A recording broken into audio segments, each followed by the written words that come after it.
નમસ્કાર મિત્રો, જય શ્રી કૃષ્ણ, જય માતાજી, હર હર મહાદેવ. કેમ છો બધા? સ્વાગત છે તમારું અમારા યુટ્યુબ ચેનલની અંદર.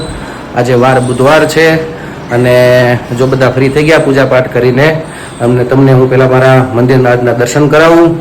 જો અહીંયા બધાને પૂજા થઈ ગઈ છે અને ભગવાનને પણ ફૂલથી બધાને શણગાર્યા છે અને અત્યારે વાગ્યા છે 9:45 અને જો આ બાજુ બધા નાસ્તો કરવા બેસી ગયા છે અને હું પણ તૈયારીમાં છું. આ ભાઈ ઉઠી ગયા, બહુ વહેલા જ આવી ગયા ઉઠીને અને બે બહેનો સૂતા છે. એની રસોઈ જો અહીંયા થવા લાગી છે તૈયાર. લાગડી ઉઠીને સીધા સ્કૂલ ભેગા. તો ચાલો અમે લોકો નાસ્તો કરી લઈ.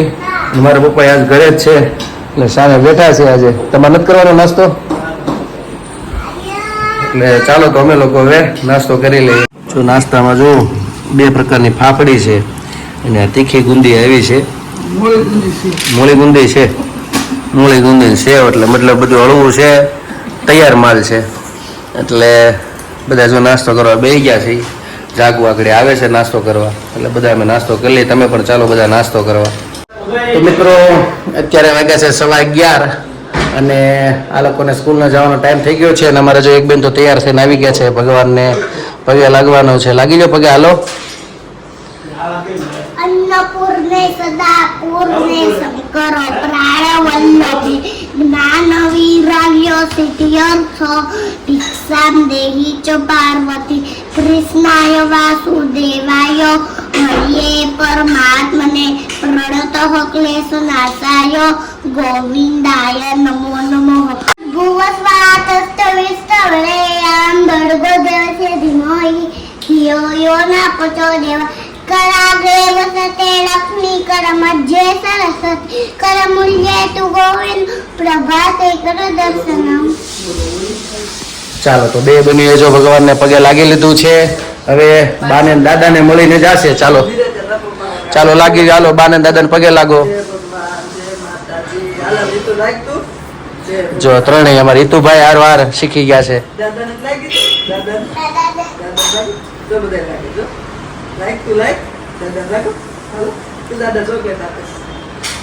ચાલો તો આગળ બેન ને જવાની તૈયારી છે, સ્કૂલે મૂકવા જવાની. અહીંયા બસ આવશે એટલે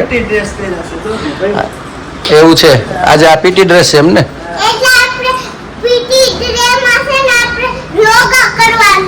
યોગા કરાવશે ત્યાં, એવું છે. તો મિત્રો અત્યારે વાગ્યા છે 1 અને રસોઈ અહીંયા જો બની ગઈ છે ઘણી ખરી.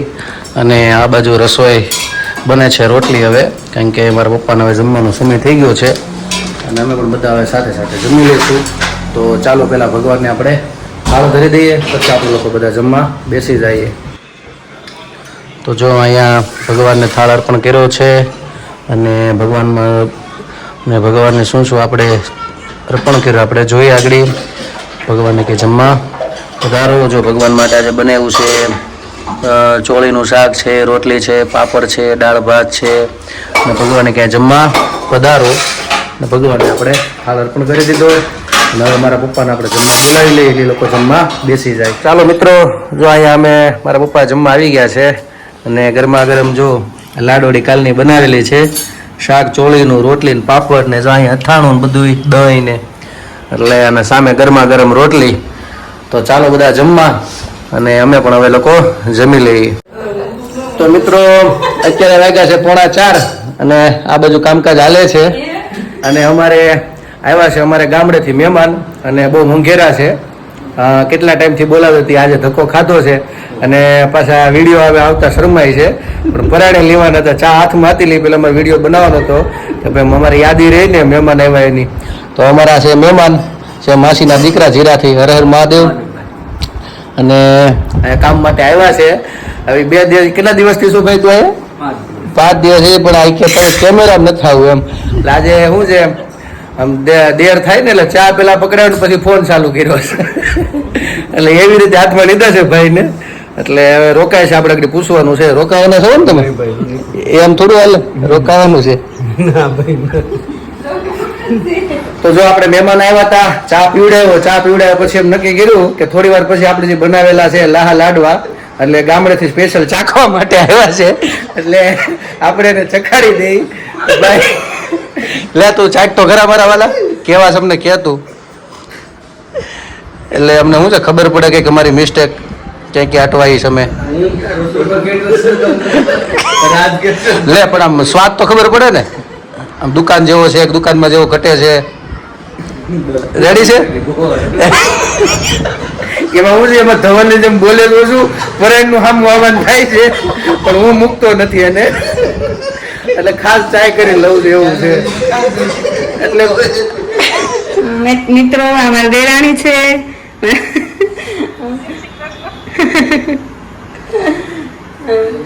તો મારા દેર આવ્યા છે જે આ દેર આવ્યા છે ને આ એના ઘરના છે એટલે શું છે લાડવા ખાતા હતા ને ઓનલાઈન થયા એના ઘરના પૂછ્યા વગર એ પાછો જમતો નથી બિચારો એટલે પેલા એના ઘરના પૂછ્યું કે લાડવા ચાખું એટલે એને હા પાડી એટલે પછી આ લાડવા ચાલુ કર્યા છે એટલે વિડીયો કોલ આવ્યો એટલે પછી વાત તો કરવી પડે જો અત્યારે જો પાછી મંજૂરી કંઈક લે છે એની મંજૂરી લેજો એટલે એવું છે હવે સફરજન વાળા છે તો મિત્રો આજે બનાવવાના છે ગાંઠિયા કારણ કે અમારે ઓલા ખુશીબેનને મળવા જવાનું છે તો કાલે થોડીક લાડુ બનાવ્યા હતા આજે થોડા ગાંઠિયા બનાવી છે રોજ એક બનાવી એટલે શું છે વ્યવસ્થિત બગડે છેલ્લે ચેવડો બનાવશું કારણ કે વાતાવરણ એવું ઠંડુ છે એટલે હવે ન જાય એટલે હવે આ પછી સમય પ્રમાણે પાછા તૈયાર લોટ આવે છે તો આની અંદર તૈયારમાં જો આ ચણાનો લોટ છે બેસનનો અને એની અંદર અજમા છે મીઠું ને સોડા નાખેલા આવે છે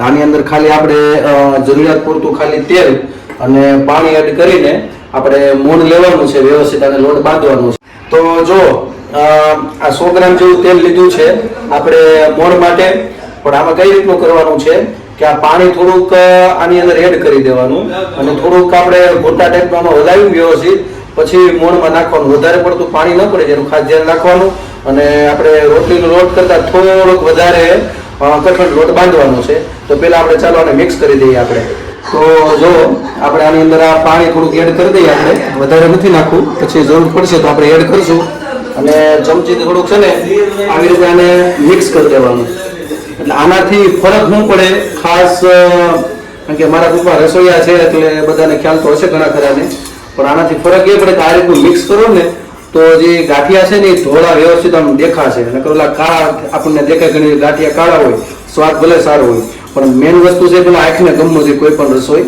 તો એ પ્રમાણે આ જે તેલ આપણે એડ કર્યું આનાથી આપણને ગાંઠિયા છે ને થોડાક ધોળા થશે એટલે પાણી આપણે તેલની અંદર મિક્સ કરી દેવાનું પછી આની અંદર મોણ આવી રીતનો લોટ બાંધી દેવાનો તો જો આપણે આ મિક્સ થઈ ગયું છે પાણીની બે વસ્તુ અને હવે આમાં આપણે વચ્ચે પેલા નાખી દેવાનું અને પછી આની અંદર આપણે એટલું વધારે નથી નાખતું પેલા આપણે જેમ જરૂર પડે એમ ઉપયોગ કરતો જવાનો એટલે સાઈડમાં મૂકી દઈ અને વચ્ચે રાખી દેવા અને લોટ પેલા વ્યવસ્થિત બાંધતા જઈએ આપણે તો જો આ રીતના મિક્સ કરતો જવાનું અને વ્યવસ્થિત બધા એમાં મોણ લાગી જાય એવી રીતે પેલા કરવાનું પછી જેમ જેમ પાણીનો ઉપયોગ કરતો જવાનો અને લોટ બાંધતો જવાનો અત્યારે આમ સુગંધ જો કે બધું મિક્સ તૈયાર આવે છે આપણે એક વખત પાછા આપણે ઘરેથી જે જગ્યાએ વસ્તુ જરૂર પડે એ રીતના પણ કરશું પણ એક વખત આ તૈયાર લઈ આવશે આપણે એક વખત પેલા આપણે આ ટ્રાય કરી લઈએ કેવા બને છે તૈયારમાં અને પછી આપણે એમને બનાવવાની કોશિશ કરશું તો મિત્રો જો આપણે લોટ બંધાઈ ગયો છે અને આવી રીતે આમ તમે આગળ મારશો એટલે આવી રીતે દબાઈ જાય છે પણ કઠણ એટલા શરૂઆતમાં કઠણ રાખવાનો પછી જેમ જેમ આપણે પિંડો લેતા જઈએ એમ એને ઢીલો કરતો જવાનું જેવું આપણે પાસે જારો હોય જગ્યા હોય એ પ્રમાણે હાલવાનું મોટો જારો હોય મોટું પકડ્યું હોય તો એ પ્રમાણે લેવાનું પિંડો આપણે નાનું છે બધું એટલે એ પ્રમાણે થોડોક લઈને આને થોડોક હવે ઢીલો કરતો જવાનો અને જે આ લોટ છે એ થોડોક કઠણ રાખવાનો અને પછી આમાં અલગ અલગ પાડતું જવાનું અને આને ઢીલો કરીને જેથી કરી પાડવામાં થોડીક સરળતા પડે તો મિત્રો આપણે આ ઢીલો થઈ ગયો છે લોટ અને હવે આપણે સીધો પાડવાનો છે તેલ આવી ગયું છે એટલે આપણે સીધો ચાલુ કરી દઈ અને જો એટલે મેં તો નાનો જારો છે એ પ્રમાણે આપણે કરવાનું આમાં પેલા આપણે જોઈ લઈએ તેલ આવી હા વ્યવસ્થિત તરફ ઉપર આવી જાય છે તો ચાલો આપણે પહેલો ઘાણ પાડી કેવો પડે છે આપણે જોઈએ તો ચાલો આમાં થોડું ધ્યાન રાખવાનું ગણપતિ દાદા નામ લઈ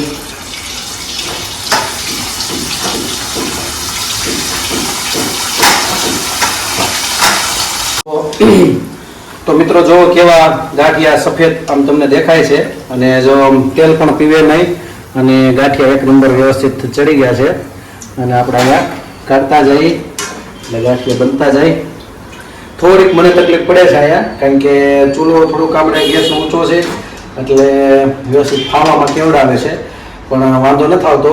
મેં પાછો હેઠે પાટલો રાખ્યો છે, જ્યારે પાડવાનું થાય ત્યારે પાટલા ઉપર ચડી જાઉં છું, થોડું ઊંચું થઈ જાય. પણ આપણને શું છે, આપણે આ જગ્યા નાની પડે મારા માટે, બહેનોને ફાવે આવી વસ્તુ, અને આપણને બકડીયું થોડું બધું નાનું લાગે, એટલે તોય વ્યવસ્થિત બહુ સારા, અને ભગવાનને પણ ધરી દીધા છે, અને ચાખા પ્રકાર એક નંબર બન્યા છે, પોચા રૂ જેવા. ચાલો હવે બાકી છે એ બધું આપણે કરી નાખીએ, પણ જેમ જેમ આપણે પીંડો લેતા જઈએ એમ સારા રીતે ઢીલો પાડતો જવાનો, અને જે સમય પ્રમાણે આપણે કરવાનો. દાખલા તરીકે આમાં આપણે એટલી જરૂર પડે છે તો એ પ્રમાણે હું આ પીંડો લઉં અને આમાં આગળ પાણીમાં આને ઢીલો પાડી પછી પાડવાનું, એટલે પાડવામાં થોડીક સરળતા પડે. તો મિત્રો આપણે જો ગાંઠિયા બનાવી નાખ્યા છે, અને ગાંઠિયા થઈ ગયા છે એક નંબર, ટેસ્ટ પણ બહુ સારો છે, અને પોચા એવા રૂ જેવા થયા છે. અને જો આપણે તમે હલાવો ને ખખડે એટલે વ્યવસ્થિત તેલ પીધું નથી, વ્યવસ્થિત બધા સફેદ તમે જુઓ, મસ્ત ગાંઠિયા બનાવી. તમે પણ આવા ટ્રાય કરજો ઘરે, અને કેવા બને છે કોમેન્ટમાં જરૂરથી જણાવજો. તો જો મિત્રો ગાંઠિયા તો બની ગયા છે, અને હવે આ સેવ બનાવવાની છે. એટલે સેવ બની જાય એટલે આગળ કઈ રીતે ઝીણી સેવ બનાવવાની જાવ? ચેવડામાં નાખવા. અચ્છા, ચેવડો જે બેન હાટું બનાવવાનો છે. ચેવડો બનાવવાનો તો આ જાર તેલ મૂક્યું તો સેવ ટકી એટલે નક્કી કર્યું એમ ને? નકર હતું નહીં નક્કી, ખાલી ગાંઠિયા બનાવવાના હતા. પણ હવે સેવનું હું કામ, કારણ કે તેલ મૂકેલું હાર બધું થઈ જાય, એટલે સેવ પાડી નાખશું જો આનાથી, અને આપણે ઘરે જે ઓઇલું મશીન એનાથી. એટલે લોટ તો બંધાઈ ગયો ને? ઝીણી સેવ હાવ પડવાની છે? હા, નહીં તે મીડિયમ જાડી ટાઈપની. ઓકે ઓકે, સરસ. ચાલો જો આગળ પાડ એટલે તમને બતાડું. એટલે સેવ પણ હારવાર બની જાય છે, એટલે પછી ચેવડો બનાવવાનો રહે નાસ્તા માટે બેનને, એટલે એ પણ તૈયાર થઈ જશે. ચેવડો કાલે બનાવવાનો ને? શુક્રવારે અથવા શનિવારે આપણે જવાનું છે ને? હા, બરાબર બરાબર. ચકરી ને પૂરી ને એવું જે કાંઈ બનાવવું છે એક બે દીમાં બનાવવી.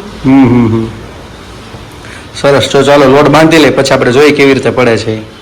તો જો અહીંયા સેવ પડવા મળી છે, વ્યવસ્થિત થઈ ગઈ છે, અને જો અહીંયા એક ગાણ કાઢી નાખ્યો છે, એટલે સેવ થવા મળી છે ચેવડા માટેની તૈયાર થઈ ગઈ ને? નાખી દેવું સેવ ટમેટાનું શાક બનાવીને એ બરાબર છે, થોડીક વધારે કરવાનું થાય. હા, સેજ વધારે. બરાબર, સારું. ચાલો બનાવી નાખો, પછી આપણા વ્યુઅર્સને આપણું ઘરની આજે શું રસોઈ છે એ પણ બતાડશું. મિત્રો અત્યારે વાગ્યા છે 10:15, અને આજ તો તમને એવી વ્યક્તિ એક સંભળાવવાનું છે ભજન કે તમે કોઈ દીના મુખેથી સાંભળવું નહીં હોય, એટલો એનો સુંદર અવાજ છે. અને આજ તો એને સામેથી કીધું કે મારે સંભળાવવું છે. મારી બાને એને ના પાડી દીધી કે તમારે બા નથી ગાવાનું, હું ગાઈશ. એટલે ચાલો આપણે એના મુખેથી આપણે સારું એવું ભજન સાંભળીએ. તો અમને હવે આસ્થાબેન ભજન સંભળાવવાના છે. મારી બાને આખું જવાનું કહી દીધું એને. ચાલો સંભળાવો.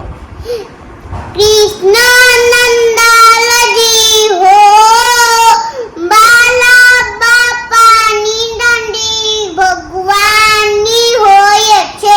કૃષ્ણનંદલા વાતું કરો નમના નંદલાલમાં, ડાકોરમાં નંદલાલમાં, કૃષ્ણ કનૈયા. તો મિત્રો આપણને આસ્થાબેનના મુખેથી સારું એવું ડાકોરનું કૃષ્ણ ભગવાનનું અને જબરજસ્ત આપણને એક ભજન સંભળાવ્યું, અને બહુ આનંદ આવ્યો બધાને. અને જે નોટ જે એને રાખી છે ને, નોટ ખાલી જોવા જેવી છે. એમાંથી એને ગાયું ભજન જોઈને. બેન નોટ બતાડતો તો કયું ગીત ગાયું? કૃષ્ણ કનૈયા. બતાડતો જો, એ તમને બતાડે. જો આ સોંગ એને, આ સોંગ ગાયું. જો એનું આ આખું એને ગાયું છે, આખું આમાંથી એને ગાયું. બોલો કેટલું સુંદર ગાયું છે. મારી બા તારી કરતા બા સારું ગાયું કે નહીં? હે ને? જો મોટું હતું પણ તમે લોકોને કંટાળો ન આવે એટલે થોડુંક જ ગાયું, એવું છે ને?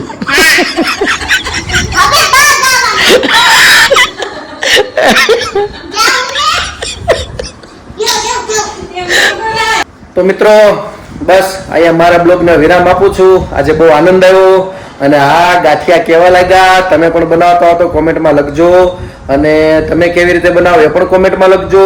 અને અમે જો ગાંઠિયા બનાવ્યા છે અમારા બેન માટે, અમારે લઈ જવાના છે નાસ્તામાં, એના માટે છાત્રાલયમાં, એટલે બનાવ્યા હતા. ઘરે પણ બધાને બહુ ભાવ્યા. તો બસ બહુ આનંદ આવ્યો, અને અમારા બેનને જે તમને ભજન સંભળાવ્યું, હું આશા રાખું તમને પણ બહુ એમાં આનંદ આવ્યો હશે. તો મારા બ્લોગને હું આજે વિરામ આપું છું. કાલે ફરી મળીશું નવી મસ્તી સાથે, નવી વાતો સાથે. તો અમારી ચેનલને તમે લાઈક કરજો, શેર કરજો, સબસ્ક્રાઇબ કરજો. અને હા, કોમેન્ટમાં તમારો જવાબ આપવાનું ભૂલતા નહીં. કોમેન્ટમાં તમારો પ્રેમ આપજો, સહકાર આપજો. અને જો તમે નવા છો મારા વિડીયોની અંદર તો પ્લીઝ સબસ્ક્રાઇબ કરવાનું ભૂલતા નહીં. તો આજ માટે એટલું. Bye bye, C you, good night. મારી ચેનલ તમને ભૂલતા નહીં. જય શ્રી કૃષ્ણ. જય